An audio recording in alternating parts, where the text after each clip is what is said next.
안녕하세요. 놀라운 논란의 미스터 논란입니다. 손흥민 선수가 뛰고 있는 토트넘 소식 전달해드리도록 하겠습니다. 최근 옵타에서 예상한 토트넘의 순위가 나왔는데 아하, 생각보다 그렇게 높지가 않습니다. 근데 자세히 살펴보면 그 이유가 있는데 그 이유가 무엇인지, 그리고 최근에 토트넘이 기대하는 영입이 하나 있습니다. 아니, 코너 갤러거 마드리드로 갔다며, 근데 마드리드로 안 갔을 수도 있습니다. 이게 무슨 이야기인지, 그리고 토트넘이 현재 스쿼드를 발전시키기 위해서 어떤 부분들을 좀 충원해야 하는지, 이번 시즌 토트넘의 문제가 어떤 것들이 있는지 종합적으로 정리한 외신의 기사까지 전부 들어가 보시죠. 로셀소가 최근에 일단 두 개의 클럽으로부터 이제 관심을 받고 있다는 보도가 있습니다. 이 두 팀 중에 아무래도 이제 같은 리그에 있지 않은 레알 베티스로 가는 게 토트넘 입장에서는 조금 더 나은 입장일 수 있겠죠. 그런데 이 두 팀 모두 지금 이 로셀소 선수를 바로 사가고 싶어 하지는 않는 것 같습니다. 어떤 뜻이냐면은 지금 뭔가 임대를 하고 싶어 하는 느낌이 있다는 거죠. 근데 안지 포스테코글루 감독이 이제 그 로셀소를 쓰고 싶지 않은 상황이기 때문에 영구적으로 파는 방법에 대해서만 지금 생각을 하고 있고, 지금 다른 팀들은 뭔가 임대라던가 굉장히 낮은 가격을 제시한 것으로 보이기 때문에 로셀소의 이적이 실제로 일어날지 이런 부분들은 조금 더 지켜봐야 될 것 같습니다. 뭐 토트넘 팬들 같은 경우에는 임대는 뭐 옵션이 아니고 무조건 팔아야 된다, 엔지 감독이 원치 않는 그런 상황이기 때문에 일단 이 상황을 좀 정리할 필요가 있다, 뭐 이런 이야기가 나오고 있다는 점이고, 토트넘은 이제 에메르송 로얄을 정리했습니다. AC 밀란으로 떠나게 되었죠. 몇몇 팬들은 야, 그래도 손흥민 선수보다 더 좋은 클럽으로 가는 거 아니냐, 뭐 이런 식의 반응을 하기도 하던데, 여하튼 이탈리아에서는 가장 좋은 클럽 중 하나인 이 AC 밀란으로 에메르송이 떠나게 되었고, 어떤 활약을 보여줄지 뭐 이런 부분들은 계속 지켜보도록 하겠습니다. 응원하는 마음이 있고, 토트넘 팬들 역시 farewell goat, 최고의 선수 잘 가라. 그리고 이제 I know he was far from great, 뭐 대단한 선수라고 하긴 좀 그렇지만 그래도 헌신적이었고, 이 클럽을 위해서 보여준 노력 같은 거를 봤을 때, 그리고 사실은 또 굉장히 분위기를 올리는 분위기 메이커의 역할을 했었는데 이 선수가 좀 떠난다는 게 아쉽다. 뭔가 불평하지도 않고 굉장히 열심히 뛰기도 했고, went the extra mile, 뭔가 열심히 뛰는 모습, 산소 탱크, 약간 그 박지성 선수 이야기할 때 옥시전 탱크에 대한 이야기를 많이 하기도 했었는데, 여하튼 이 선수도 굉장히 열심히 뛰는 그런 선수였는데 라면서 이제 좀 아쉬워하는 그런 팬들이 있었습니다. 한편 토트넘에는 이제 그 댄 스칼렛 선수 역시 이제 떠나게 되고 있습니다. 옥스포드 유나이티드로 이제 임대를 가는 게 어느 정도 확정된 것 같고, 그리고 이제 마이키 무어가 이번에 프로 계약을 하면서 1군으로 올라올 것 같습니다. 이런 점들이 이제 두 젊은 선수들의 어떤 희비가 엇갈리는 부분인데, 데인 스칼렛 같은 경우에는 굉장히 많은 이제 기대를 받은 선수이지만 당장 토트넘에서 쓸 수 없는 선수라는 평가를 받으면서 임대를 떠나는 것 같고, 마이키 무어 선수는 이제 그 일본 J리그 투어 때도 이제 골을 넣고 그랬지만, 여튼 이 선수 주목을 받으면서, 그리고 안제 포스테코글루 감독의 눈에 들면서 1군으로 사이닝을 성공해내는 그런 모습을 보였습니다. 이 선수도 이제 종종 유로파 같은 경기에서는 볼 수 있겠죠. 그리고 이제 이 선수가 1군으로 올라온 이유 중에 하나가 이제 윙어가 영입이 안 되고 있기 때문일 수도 있는데, 토트넘이 굉장히 원했던 데시레 두에 선수 같은 경우에는 지금 파리 생제르맹으로 가는 게 확정되면서 이강인 선수와 발을 맞추게 되었습니다. 굉장히 기대받는 프랑스의 유망주이기 때문에 사실은 뭐 PSG로 가는 것이, 그리고 음바페의 자리를 대체하는 것이 전혀 뭐 어색하지 않은 그림이기는 하죠. 토트넘 팬들은 희망 고문이 드디어 끝났다, 뭐 어차피 일어나지 않을 일이었다 라면서 이제 심포도 모드로 돌아섰는데, 여튼 뭐 꿈이기는 했지만 그래도 왔었으면 좋았을 텐데 라는 생각이 들기도 합니다. 특히 지금 윙어 자원이 좀 부족하기 때문에. 토트넘은 지금 좀 새로운 선수들이 필요하죠. 이 옵타 같은 경우에는 지금 토트넘의 예상 순위를 7위로 잡았는데 사실은 뭐 그렇게 기분 나빠할 만한 상황은 아닙니다. 왜냐면은 기본적으로 3강, 그러니까 맨시티, 아스날, 리버풀, 사실 3강이라고 이야기하기도 그렇고 그냥 맨체스터 시티가 독보적으로 1위를 할 것이라는 예측 가운데 2위 자리를 이제 아스날과 리버풀이 두고 싸우는 양상이고, 그리고 이제 나머지 이제 첼시, 뉴캐슬, 맨체스터 유나이티드, 그리고 토트넘 핫스퍼, 이 네 팀이 이제 그 4위부터 7위까지의 다 자리를 두고 어마무시하게 다투는, 뭐 아스톤 빌라까지도 껴줄 수 있겠네요, 어떻게 보면은. 이 5팀이 이제 이 뒤를 따르면서 이 4위 자리를 위해 노력하는 그런 양상이 될 것이다 라는 이야기가 나오고 있죠. 실제로 이제 탑4 안에 마무리될 확률 맨체스터 시티 같은 경우에 뭐 99% 당연하지만 아스날 95%, 리버풀 88%로 압도적으로 이제 탑4에 들 것이라는 예측이 들고 있는 가운데 나머지 팀들 첼시, 뉴캐슬, 맨체스터 유나이티드, 토트넘 이런 팀들을 보면 확 이 퍼센티지가 떨어지는 게 보입니다. 뭐 웨스트햄 같은 경우에 2.2%고 크리스탈 팰리스 5.4%, 아스톤 빌라 7.3%, 토트넘이 그나마 17.5% 정도로 이제 4위 안에 들 것이다. 사실은 그렇게 높지 않은 그런 예측을 하고 있다라는 걸 알 수 있습니다. 토트넘 보강 꽤 많이 한 것 같은데 아니 왜 이 팀 사이의 거리가 더 벌어진 거냐. 지난 시즌 5위 하지 않았냐. 그쵸. 근데 뉴캐슬, 첼시, 맨유 다 엄청나게 보강을 많이 한 팀들이긴 합니다. 물론 이러한 예측들이 늘 쓸모가 있는 건 아니죠. 옵타가 예전에 뭐 토트넘이 3위 할 거라고 예측했을 때는 8위 하고 지난 시즌 또 8위 할 거라고 예측했을 때는 5위를 했기 때문에 뭐 이런 평가 자체에 너무 마음이 흔들릴 상황은 아닙니다만 여하튼 토트넘은 지금 이 정도의 전력으로 평가를 받고 있다라는 걸 볼 수 있습니다. 옵타가 이제 뭔가 좀 그 시뮬레이션을 돌려봤을 때 2024-25 이 프리미어리그 순위를 보면은 맨체스터 시티가 1위를 할 것이라고 예상이 되고 있습니다. 뭐 승점은 88점, 아스날 77점으로 2등, 3등이 74점으로 리버풀, 4위가 첼시. 야, 첼시가 만약에 4위로 올라온다면 진짜 대단한 일이라고 할 수 있는데 사실 요즘 조직력에 대한 문제라던가 여러 가지 이제 문제가 있었지만 지난 시즌 하반기엔 또 치고 올라오는 모습을 보여주기는 했었죠. 토트넘 바로 밑에 6위로 마무리했었던 걸로 이제 기억을 하는데 여하튼 뉴캐슬 5위, 맨체스터 유나이티드 6위, 그리고 토트넘 7위 이렇게 예상을 하고 있는 걸 볼 수 있는데 승점 차이가 뭐 그다지 크지 않습니다. 고만고만하다. 4위부터 8위까지로 예상하고 있는 첼시부터 아스톤 빌라 이 팀들은 사실은 전력이 거의 비슷하다라고 보는 그런 예측이 나오고 있다고 할 수 있습니다. 자, 그렇다면 토트넘의 가장 큰 문제는 어디인가? 지금 당장 봤을 때는 물론 공격진도 아직 미완성이라고 할 수 있지만 미드필더진이 좀 걱정이 됩니다. 특히 비수마가 최근에 이제 웃음가스를 흡입하면서 바보 같은 모습을 보여준 가운데 이 토트넘 팬들이 코너 갤러거와 마드리드, 아틀레티코 마드리드의 이 협상이 뭔가 진행되고 있지 않은 상황에 대해서 기대를 갖는 이유가 있습니다. 맷 로 기자가 사실 이제 그런 전달을 했죠. 코너 갤러거가 지금 아틀레티코 영입을 하기 위해서 이제 마드리드 호텔에 있는데 5일째 지금 여기서 지내고 있습니다. 이 두 클럽의 협상이 지금 제대로 끝나지 않고 뭔가 좀 협의에 이르지 못하면서 어쩌면 이 이적이 엎어질 수도 있다.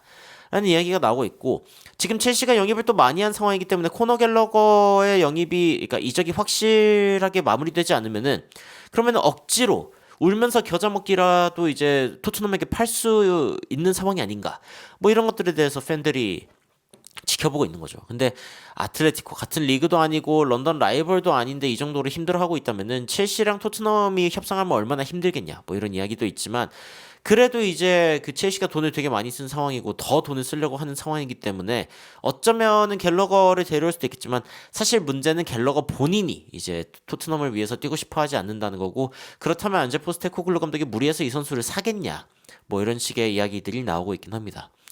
여하튼 토트넘의 전력은 그렇게 높지 않다라는 평가를 받고 있고 그리고 사실은 더 많은 영입이 필요하다라는 것은 뭐 자명합니다. 자명한 상황이고 그 옵타에서 방금 사실 몇 시간 전에 토트넘 2024-25 시즌의 프리뷰를 전달을 했습니다.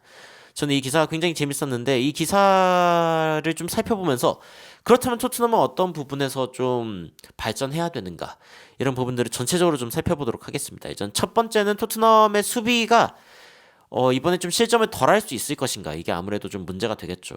포스테코글루 감독은 뭐 이번에 크리스티안 로메로 오늘 뭐 이제 드라구신이 이제 또 새로 오기도 했고 반더벤과 로메로의 조합이 이제 굉장히 좋은 모습을 보여주기도 했고 그러니까 수비적으로는 이 백포 그리고 골키퍼에 대해서는 안제 포스테코글루 감독이 기뻐할 만한 상황이다라고 평가를 했습니다. 근데 문제는 이 현재 축구의 수비라는 게 이 수비수들만 하는 게 아니라는 점이죠. 특히 이제 이 뒤쪽에 무슨 이야기가 나오냐면은 토트넘이 38경기에 61골을 실점을 했는데 이게 진짜 어마무시하게 많은 실점이라는 거죠. 그리고 이제 기대값, 실점 기대값으로만 봤을 때는 7번째로 최악인, 그러니까 14위죠. 웨스트햄, 맨유, 울버햄튼 뭐 이런 팀들도 이제 문제가 있었는데 여하튼 이 여러 가지 통계를 좀 살펴봤을 때 토트넘은 실점을 너무 많이 하고 있다. 실점 기대값이 64.6골이었고 그나마 다행인 거는 이제 실점 자체를 덜하긴 했습니다. 비카리오의 환상적인 선방, 로메로 반더벤의 어떤 투혼 이런 부분들이 이제 그 실점한 골수 자체를 줄이기는 했지만 여전히 토트넘은 좀 수비적으로 노력할 필요가 있다. 이 기사에서 그래서 어떤 이야기를 하냐면은 사실은 이제 수비수만 문제가 아니다. 진짜 문제는 중앙 미드필더, the central midfielders.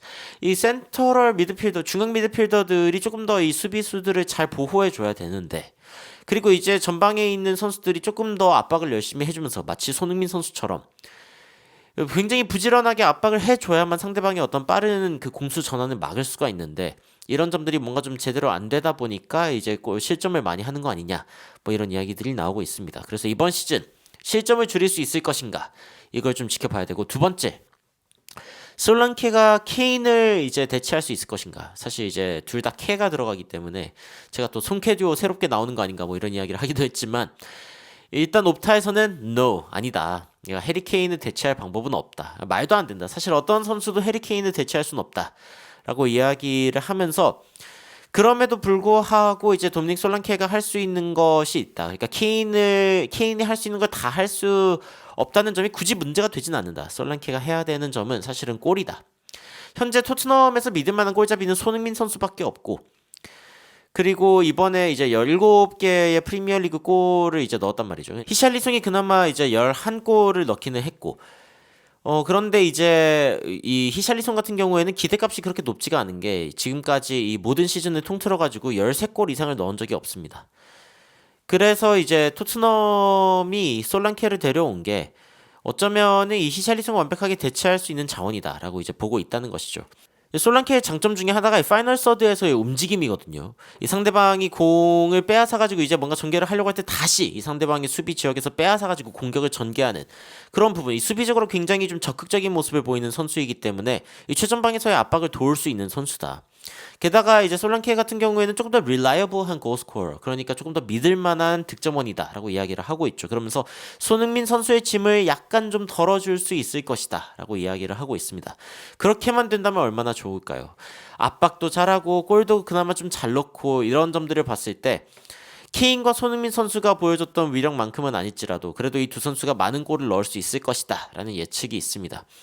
그리고 세 번째, 과연 토트넘이 다른 선수들을 통해서도 좀 골을 넣을 수 있을 것인가. 사실 토트넘은 그렇게 많은 선수들이 골을 넣지는 않았죠. 클루셉스키가 이제 세 번째로 많은 골을 넣은 선수인데, 그런데 8골을 넣었습니다. 근데 이 8골 중에 또 3골은 이제 그 프리미어리그 역사상 가장 최악체라고 평가받았던, 최악의 성적을 냈던 셰필드를 상대로 넣었죠. 그러니까 사실은 그렇게 영양가 있는 8골도 아니었습니다. 게다가 이제 브레난 존슨은 5골을 넣었고, 그리고 브레난 존슨이랑 똑같은 골수를 기록한 선수가 바로 로메로였습니다. 이게 말이 되냐? 그러니까 포스테코글루 감독은 어쨌건 이 선수들 더 다양한 선수들이 골을 넣었으면 좋겠다라는 생각을 가지고 있을 것이다라고 보고 있습니다. 특히 이제 존슨 같은 경우에 훨씬 더 그 발전할 수 있는 가능성이 있는데, 골 기대값이 10.6이었는데 5골밖에 못 넣었단 말이죠. 무려 5.6골이나 깎아먹은 겁니다. 손흥민 선수가 어시스트에 가까운 패스를 몇 번이나 줬는데 다 날려먹었죠. 손흥민 선수가 텐텐을 못할 뻔했던 이유 중에 하나인데, 브레넌 존슨이 5골을 넣고 10.6의 골 기대값이 있었는데 53번의 골을, 그러니까 슈팅을 시도했지만 5개의 골밖에 못 넣었다는 거는 확실히 좀 아쉬운 부분이기는 합니다. 게다가 이제 미드필더진에서도 골이 너무 안 터지는데, 메디슨이 4골, 뭐 파페마타사르가 3골 넣기는 했지만 로드리고 벤탄쿠르 골이 하나, 비순마 0개, 이런 것들은 조금 더 발전해야 될 부분이 아닌가라고 이제 외신에서도 이야기하고 있는 부분이고, 그리고 이제 토트넘이 유로파 우승할 수 있을 것인가? 이거는 이제 토트넘이 이제 이 스쿼드가 얼마나 두터운가와도 관련이 있는데, 왜냐면은 이제 리그가 보통 주전이 많이 나서고 유로파 같은 경우에는 조금 더 로테이션을 돌려주기 때문이죠. 근데 지금 토트넘의 스쿼드 뎁스를 보면 뭐 이렇게 보면 어마무시하게 이제 두터워 보이지만 사실 또 그렇지가 않습니다. 왜냐면은 뭐 골키퍼에서는 비카리오가 일단 믿을만하고, 오스틴 선수는 이제 프리시즌 때 나쁘지 않았더라고요. 근데 뭐 알피 화이트맨 선수 같은 경우에는 뭐 일단 잘 모르겠고, 그래서 이제 뎁스가 막 대단하다고 볼 수가 없습니다. 우독이 괜찮은데, 데이비스 그리고 레길론도 사실상 이제 이 플랜에서 없다고 봐야 되고, 벤 데이비스도 차선책입니다. 그래서 사실 우도기밖에 믿을 만한 선수가 없고 센터백 같은 경우에는 이제 반더벤만 믿을 만하지 애슐리 필립스는 사실상 뭐 임대를 생각하는 만에 이런 이야기가 나오기 때문에 없다고 봐야 되고 로메로 믿을 만하고 드라고신도 이번에 유로를 통해서 자신이 믿을 만한 존재라는 거를 이제 각인시켰죠. 그래서 사실 센터백은 그나마 좀 문제가 덜하고 라이트백에는 이제 페드로 포로, 제드 스펜스가 있는데 페드로 포로가 그나마 믿을 만한 가운데 제드 스펜스는 약간 세모를 받아야 될 것 같습니다. 좀 제드 스펜스 좀 애매하죠. 제드 스펜스가 애매하고 차라리 이제 아치 그레이가 수비적으로 또 이렇게 뛰었을 때 나쁘지 않았다. 뭐 이런 이야기가 있기도 했지만 또 강한 팀들을 상대로는 아치 그레이가 좀 힘들어하는 모습을 보여주긴 했습니다. 파페마타사를 일단 뭐 합격점 줘야겠죠. 토트넘에서 이제 주전이고 아치 그레이도 일단 저는 합격점 주겠지만 스킵은 역시 좀 애매합니다. 믿을 만한 선수라고 보긴 좀 애매하고 그래도 이제 그 벤탄쿠르 비스마가 요즘에 다 사고를 쳐가지고 여기는 이제 멘탈적으로 문제가 크죠. 얘네들은 다 멘탈의 문제가 지금 큰 상황이어가지고 차라리 스킵을 였다가 쓰는 게 낫지 않겠냐. 얘네들의 비스마와 벤탄쿠르의 어떤 롤을 스킵에게 주는 게 낫지 않겠냐라는 이야기가 나옵니다. 그래서 가장 문제가 되는 부분. 이 수비 이선에서, 그러니까 이 수비 이선에서 수비수들을 보호해줄 역할을 할 미드필더가 없다. 사르나 그레이 같은 경우에는 그런 역할을 혼자 하는 게 굉장히 어려운 그런 선수라고 생각할 수 있죠. 그 프리시즌 때 티레세 홀 선수를 제가 또 눈여겨보기는 했는데 이 선수 굉장히 부지런하고 빈자리 잘 메꿔주는 그런 선수더라고요. 그래서 이 선수가 포텐이 빨리 터졌으면 좋겠지만 사실은 또 강팀을 상대로는 굉장히 힘들어할 것 같다라는 생각이 들어서 이 선수도 뭐 과감하게 일단은 빼겠습니다. 그러니까 뎁스가 별로 그렇게 깊지 않은 거예요. 공격진 보면은 솔로몬도 좀 애매하죠. 사실은 이제 믿을 만한 자원이라고 보기 어려울 것 같고 티모 베르너가 그나마 이제 좀 치고 달려가가지고 크로스를 넣는 크로스 원툴로서는 또 괜찮다. 손흥민 선수 뭐 말할 것도 없고요. 완전 뭐 토트넘의 스타죠. 에이스고 주장입니다. 뭐 이거는 뭐 별 하나 달아주고요. 제임스 메디슨 선수 요즘 폼이 안 좋아요. 이게 문제가 있고 로셀소도 이제 떠나죠. 로셀소도 떠난다는 이야기가 나오고 있고 차라리 여기에서는 베르발 선수가 믿을만 한데 RP 디바인 선수도 너무 어리고 이번에 뭐 뛸 수 있을 만한 선수인지는 잘 모르겠습니다. 마이키 무어가 1군에 승격하면서 좀 기대를 받고 있는 가운데 클루셉스키 차라리 중간으로 옮기는 게 메디슨의 자리에 좀 대체하면서 중간으로 옮기는 게 낫지 않나라는 게 안제 포스테코글루 감독의 생각인 것 같기도 하고 여기에선 그나마 브레넨 존슨이기는 한데 결정력 혹은 패스의 섬세함 이런 것들이 좀 늘어날 필요가 있고 마이키 무어는 그나마 좀 백업 정도로 나쁘지 않은 것 같다. 최전방에는 이름이 많은데 스칼렛은 일단은 뭐 떠나는 것 같고요. 돈리도 사실 이 자리에서 쓸 수 있는 선수인지 좀 애매하기는 합니다. 오히려 이제 공격형 미드필더 역할로 쓰려면 또 쓸 수 있지 않을까 생각이 들고 히샬리송, 도미닉 솔랑케가 있기 때문에 그나마 뭐 뎁스가 있다라고 표현을 할 수도 있을 것 같긴 합니다만 그 뒤엔 또 랭셔가 바치고 있는 형국입니다. 랭셔가 또 차기 케인이라는 어떤 기대감, 사실 제가 그런 기대감을 갖고 있는데 이 랭셔가 또 포텐을 빨리 폭발시켜줬으면 좋겠다. 유로파에서 또 충분히 뛸 수 있지 않을까 마이키 무어와 함께 뭐 그런 생각이 들긴 합니다. 이렇게 좀 허수를 빼고 보면은 토트넘은 여전히 좀 발전할 부분이 많이 있다라고 이야기를 할 수 있겠죠. 유로파를 그래서 이 스쿼드가 견딜 수 있느냐? 제가 개인적으로 봤을 때는 약간 좀 불안하다. 우승급의 스쿼드는 아닌 것 같다. 라는 생각이 들기는 합니다. 물론 이제 리그를 좀 포기하고 나중에 이거 안 되겠다. 유로파에 집중하자 하면서 이제 주전들이 유로파에 뛰기 시작하면은 또 모를 일이기는 합니다. 그러면 또 우승 가능할 수도 있겠죠. 자, 비카리오가 그리고 세트피스 문제를 좀 해결할 수 있을 것인가? 이건 지난 시즌 이제 비카리오 옆에 붙어가지고 비카리오가 뭔가 좀 호리호리한 그런 느낌이 있기 때문에 몸싸움을 통해서 이제 사실 골키퍼 차징이라고 봐도 무방할 정도의 어떤 파울 비슷한 상황에서 이제 골을 넣는 장면이 논란의 장면들이 여러 차례 기록이 됐거든요. 그래서 많은 팀들이 토트넘을 상대할 때 비카리오를 계속 밀어제끼는 상황들이 있었죠. 이런 것들을 이제 비카리오가 잘 해결할 수 있는가? 뭐 이런 것에 대한 질문도 있습니다. 여하튼 토트넘은 해결해야 될 문제가 이제 여러 가지가 제시되고 있는데 역시 중심에는 손흥민 선수가 있습니다. 손흥민 선수의 시간이 허락하는 정도가 토트넘이 당장 우승을 할 수 있는가 없는가 이것과 굉장히 맞닿아 있는 상황이기 때문에 이 손흥민 선수의 어떤 커리어 타이밍에 맞춰서 우승컵을 들 수 있는가 이게 가장 큰 문제가 아닌가 싶은데 손흥민 선수 지금까지 프리미어리그에서 303경기 와 진짜 많이 뛰었죠. 프리미어 리그에서만입니다. 여기에서 120골을 기록하고 168승, 81패. 굉장히 뭐 경험이란 경험은 다 갖춘 그런 베테랑 선수로서 그리고 토트넘에서 가장 맏형으로서의 역할을 이제 하고 있는 선수죠. 과연 손흥민 선수가 이번 시즌에는 토트넘과 함께 유의미한 성적을 낼 수 있을지 그리고 포스테코글루 감독도 무언가를 성공하고 또 트로피를 들기 전까지는 자신은 포기하지 않을 것이다 라고 이야기를 했는데 트로피를 드는 상황이 올 수 있을 것인지 지켜보도록 하겠습니다. 제가 이 서두에 그런 이야기를 했었죠. 그 토트넘이 7위를 예상하고 있기는 하지만 사실은 이 중간에 있는 팀들은 거의 다 뭐 도찐개찐의 그런 상황이다. 뭐 이런 이야기를 했습니다만 토트넘의 어떤 손발이 잘 맞을 경우에는 분명히 또 리버풀, 아스날, 맨시티를 위협할 수 있는 팀임에는 틀림이 없습니다. 그 강팀들이 또 쉽게 볼 수 있는 팀이 아니라는 점은 뭐 지난 시즌에도 증명을 또 했고요. 토트넘이 과연 이번 시즌에는 어떤 모습을 보여줄지 그리고 또 시즌 초반에는 일반적으로 또 좋은 성적을 보여주기 때문에 이번 시즌 초에도 좋은 성적을 보여줄지 한번 지켜보도록 하겠습니다. 여러분들은 토트넘이 프리미어리그 개막 전에 뭐 어떤 점들을 좀 주목하고 계신지 그리고 어떤 문제들이 가장 좀 심각하다 생각하시는지 궁금한데 댓글로 의견 달아주시면 더욱 흥미로운 외신 소식으로 그리고 정확한 소식으로 여러분들 찾아뵙도록 하겠습니다. 이상 놀라운 논란 미스터 논란이었습니다. 시청해주셔서 감사합니다. You are my sunshine, my only sunshine. You make me happy, home and away.